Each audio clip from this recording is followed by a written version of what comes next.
लइकन से खर्चा हम करवाइले। कैसे चले की काज फुल व्यवस्था बा हो। पार्लर में जाइए ड्यूटी बढ़ाइए लइकन से खर्चा हम करवाइले।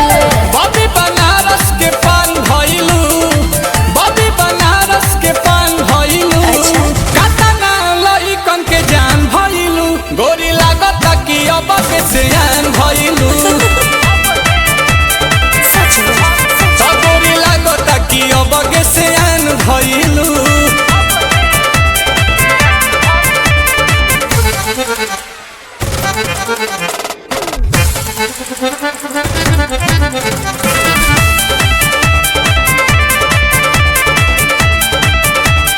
कुछ भी बोलते हो। दिलवा के कहले बारू चोरी हमार तू तो गोरी, टुकुर टुकुर ताकि तोहार ओरी बुझाई।